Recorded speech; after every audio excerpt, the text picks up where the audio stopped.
You get into Tim and Sid yesterday, and you have to talk about a bunch of stuff that's not hockey related. There's no real hockey news. Yeah. How much are you sweating before that Weidman trade?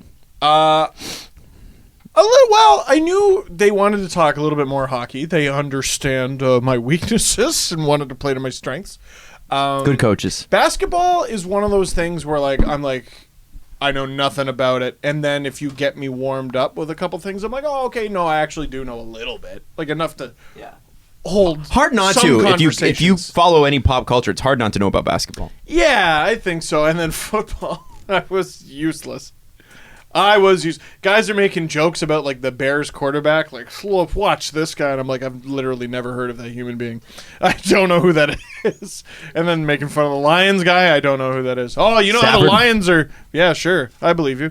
And hey, you know how the Lions are so good on Thanksgiving? I'm like, are they? Yeah, all those Lions, how they do.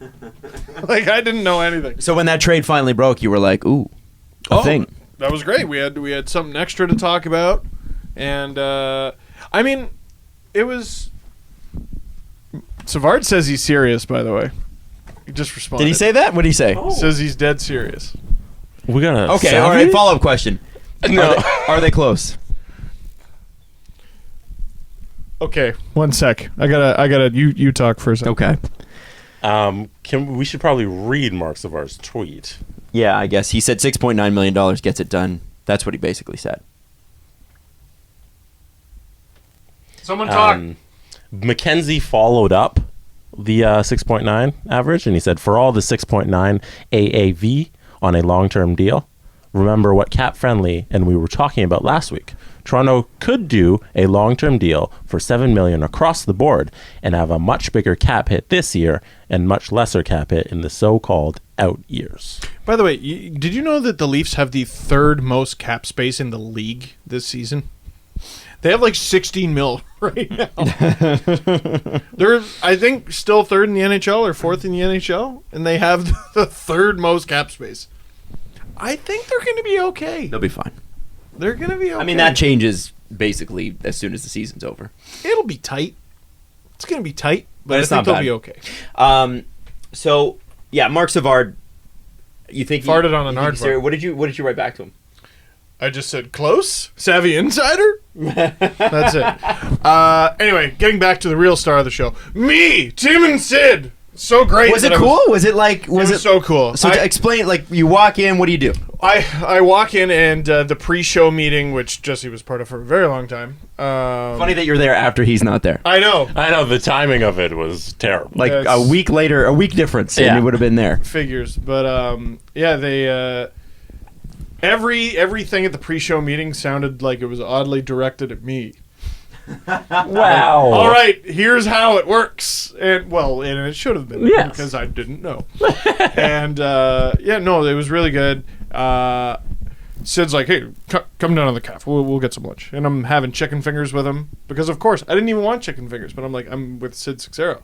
It's like smoking a blunt with Snoop Dogg. You got to do it, right? Yeah. It's his thing.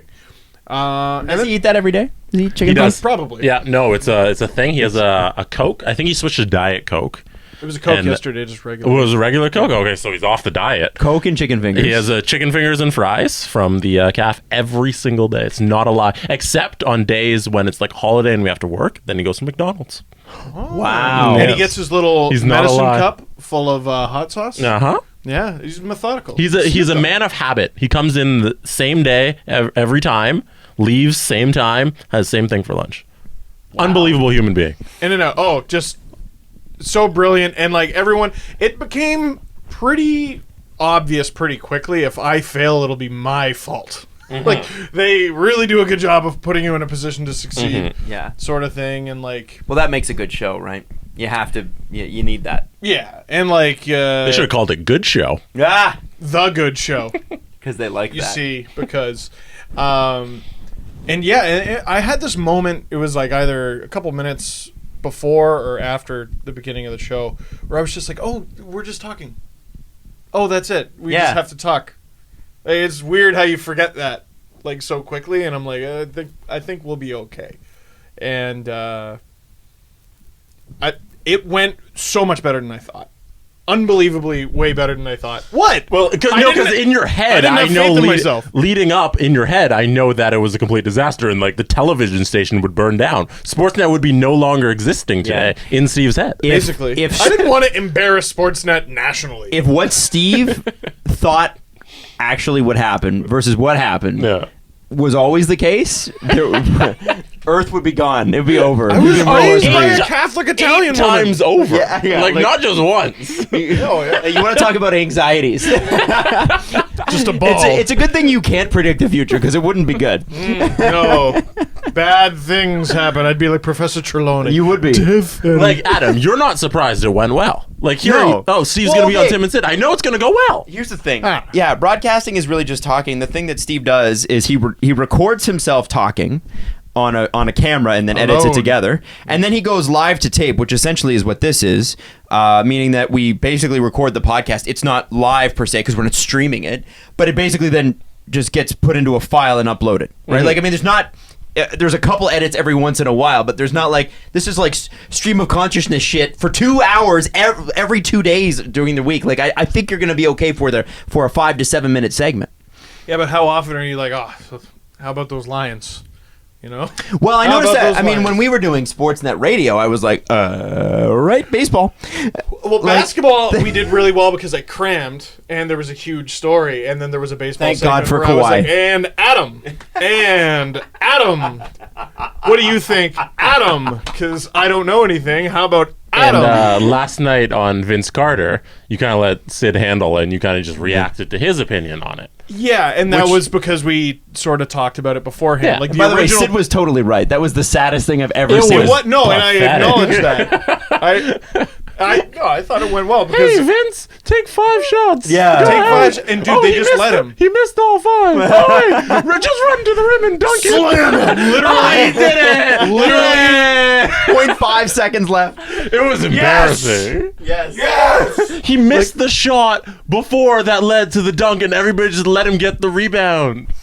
It was so... But it happened against the Raptors. But you held your own because you're like, well, it had to be against the Raptors. Yeah, well, no, but like I took the other side reluctantly. I thought it was a little bit pathetic too. Mm-hmm. It was nice that it was against the Raptors. Would have been nicer if he had sunk the shot 5 or 6 shots before he did. Yeah. Like it was a little, dude, it literally point shaving. Well, and I wondered They too. allowed him to score. The Raptors celebrated.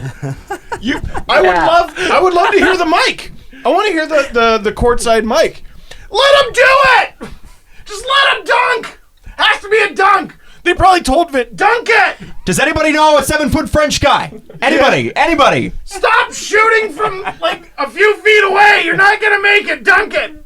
Can you still dunk? Yeah, there's some really good moments. I was really impressed. We were watching it. We were very, very proud of you. Press the buttons a lot. I did. Man. Did they tell you to do that, or were you just like, I'm doing that? No, it was Every new person who ever came on the show, that's all they did. They'd sit there for like 10 minutes and just press all of them. which would have been super annoying because it goes through everyone's headset and the loudspeakers in the studio. Just every 5 seconds. I can't believe. There was a very underrated one that I wish I used more. Yeah, and they didn't even tell me about it. There's just this iPad sitting in front of me, and at one point I went, "Is this the soundboard?" And then they just kind of went, "Yes," and I'm like, ding, ding, ding. Is the studio bigger or smaller than it looks on TV? Way smaller. It's like a closet. Well, yeah, I was shocked, and that was the first time I'd ever been. I'd never seen it. Yeah, I actually way smaller. haven't ever seen it, but I know. Looking at studios, they always look enormous, and they're tiny, tiny, I think this tiny. room, right? I mean, it would be a little bigger than this room. No. But I mean, this room looks deep. Oh on yeah, it's camera. not. Yeah. It's not. No, It's Yeah, I from think wall that's to what wall. that How was. long is that? 10 feet? If that. Like I probably could lie down and less. reach. just Yeah. lie 8 down on feet. the floor. Just yeah. It's definitely about 8, 7. Yeah. Yeah. It is not a big room. But that I think made it easier. Like it was because it was tighter, more intimate. The crew just openly laughs. Like I didn't As know. they should. Yeah. Any No, good but, show. like, I thought you had to had to like stifle it for TV. I don't know. No. I don't know. It was funny. I It sometimes does make it better. We used to listen to in Halifax. We ran a couple shows, and one of them was American Top 40 with Ryan Seacrest. And one of the things they used to do, and I don't think they still do this on the show, but Ryan would make a joke, and they'd like insert a laugh. What do you mean? So he'd make a joke about it because he's really busy, right? So he doesn't.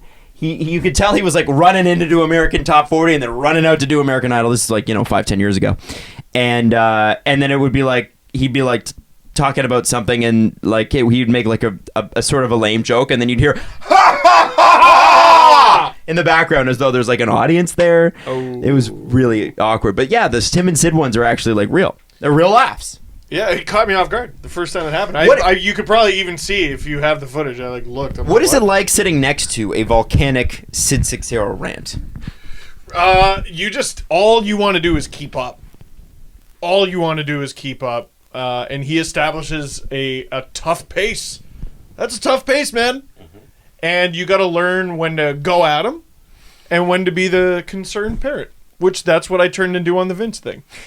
I was like, oh gosh, Sid, go easy on him, please. And he's talking about Willie, and I'm like, actually, stupid idiot. Doug McLean came on the show. And I hope I didn't rub him the wrong way. Doug McLean I might have. Started off by saying, never catch ice surfing, and whatever else you do. Which was great, Joe. Yeah. It was. I don't even think he said ice surfing. He's like, whatever your show is. Yeah. And then I go, hey, when you have an expert on, you got to ask for their expertise, and I know you're an expert in this field, so Doug, when's the right time to fire a GM? And he handled that pretty well. And he gave you a straight answer. For a guy who, doesn't really know him to ask that question. I wouldn't have gone there. What did Sid say after about that question? I don't know. I think he liked it. Did he? I mean, Sid's not the one to be like, now, be cordial. I think he wants the most entertaining stuff. That was a good one. I was like, pretty good. I was gonna ask Mitch the question. I was gonna do it. And if they regretted it, I'd be like, well, you shouldn't have asked me to do the show. Well, you shouldn't have asked me.